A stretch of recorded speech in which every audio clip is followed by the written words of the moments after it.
In the 1st century AD, the city of Rome had become one of the ancient world's most attractive centers, thanks to its magnificent public buildings, massive aqueducts, and roads stretching thousands of kilometers across the empire. The city was famous for its squares filled with statues and its renowned bathhouses. It appeared far more splendid than it had during the Republican era. Yet behind this dazzling grandeur, there was much more. Neither wealth nor status could help one escape the noise and chaos of Rome. Whether slave or master, rich or poor, every Roman who stepped onto the streets breathed the same air, inhaled the same pungent smells, and walked the same roads. Goods transported by horses and carts, along with animals and building materials, moved from one side of the city to the other throughout the day, and the hustle and bustle brought by the fast-paced work rhythm lasted until the evening hours. For Romans, waking up to the smell of ash and smoke in the early hours was a normal occurrence. Though the Great Fire of Rome in AD 64 holds a significant place in the empire's history, fires were actually a regular part of everyday life in Rome. If the city's inhabitants didn't wake up to the sound of screams, they would start their day breathing in the thick smoke just a few meters away. The wooden materials used in constructing the closely packed buildings in the city's remote corners were the main factor that fueled Rome's fires. Many people lived in squalor in apartment buildings known as insulae, typically 5 or 7 stories high. Despite this, cities like Rome, Pompeii, Antioch, and Carthage were a paradise for those who desired a better lifestyle. As a result, the intense migration waves of the pre-AD centuries brought serious problems for newcomers, particularly in finding jobs and housing. Wealthy Romans saw opportunities and made investments, making rental homes increasingly popular. However, even large families had to reside in small insulae apartments with only 1 or 2 rooms, and the apartment blocks grew more crowded by the day. In addition to fires, collapses caused by overloading turned insulae into death traps. By 150 BC, around 46,000 insulae had been built in the city of Rome. Many wealthy Romans, seeking to escape the noise of the city, lived in spacious and comfortable villas in rural areas. These homes were typically designed to be self-sufficient. In addition to the many slaves working on the estates, there were also skilled workers like blacksmiths, carpenters, and potters. Water was brought to the villas via special pipes from aqueducts, supplying both drinking water and the water needed for agriculture. The person responsible for maintaining order in the villa was called the villicus, while his wife was known as the villica. Everything from cooking meals to overseeing slaves and managing artisans' orders was under the villicus's control. If something went wrong, it was the villicus who was held accountable. Looking back from our modern world, life in Rome might seem quite dull to many people, but for the wealthy Romans, it was quite the opposite. Gladiator fights, the most popular entertainment of the time, were as highly anticipated as today's sports events.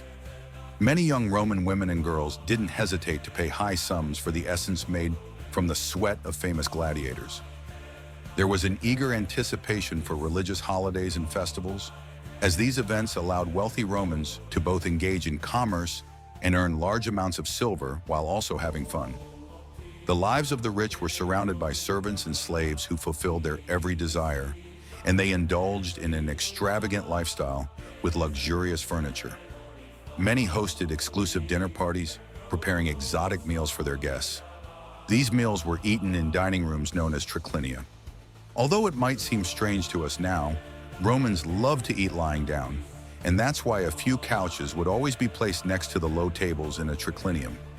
In contrast, poverty was a reality in ancient Rome. Much of Rome's labor force consisted of slaves, which meant that newly arrived free citizens struggled to find jobs. Even if they managed to rent an apartment in an insula, they would often find it difficult to pay the rent as time went on. Like every era and region, ancient Rome's poor citizens often faced tough times.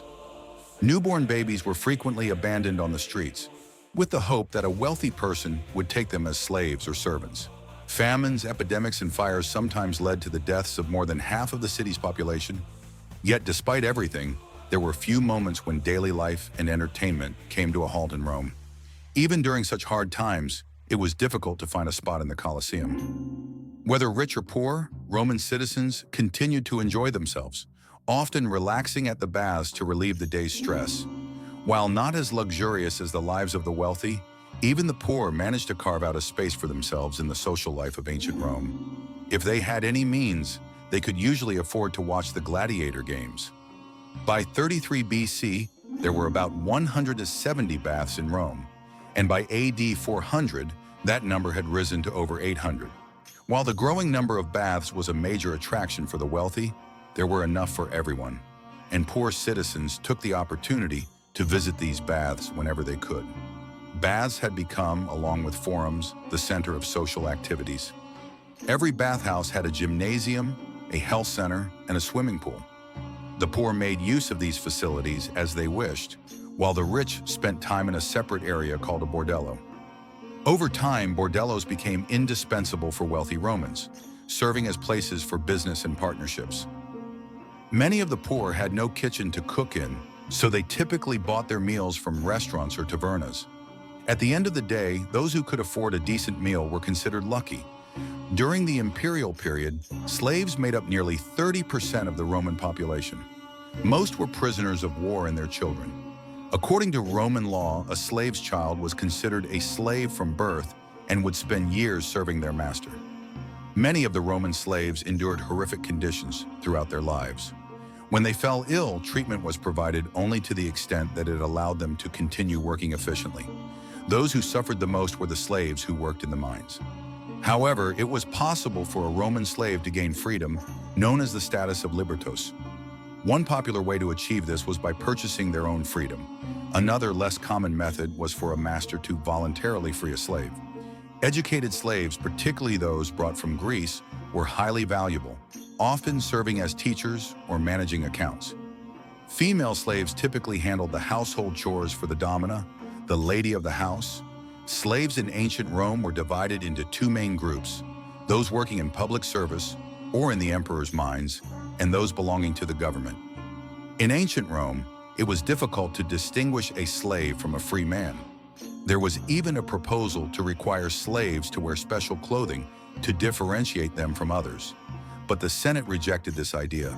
They feared that if slaves recognized how numerous they were, they might unite and revolt against their masters. From the turbulent early days of the Republic to the grand public buildings of later years, Rome had grown into a cosmopolitan city. Aqueducts, made of limestone, supplied water to 1,300 fountains and 144 public toilets across the city. Beneath the stone buildings, a nearly perfect sewage system operated. Even in its day, ancient Rome had an infrastructure comparable to modern cities. Yet, like today's megacities, Rome offered an exhausting life filled with endless crowds, noise, and danger.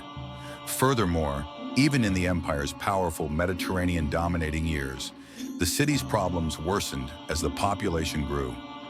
Nonetheless, Rome skillfully masked its challenges with its magnificent buildings and opulent structures, making it one of the most attractive cities of the ancient world. Thank you for watching. Don't forget to subscribe and like the videos for more content.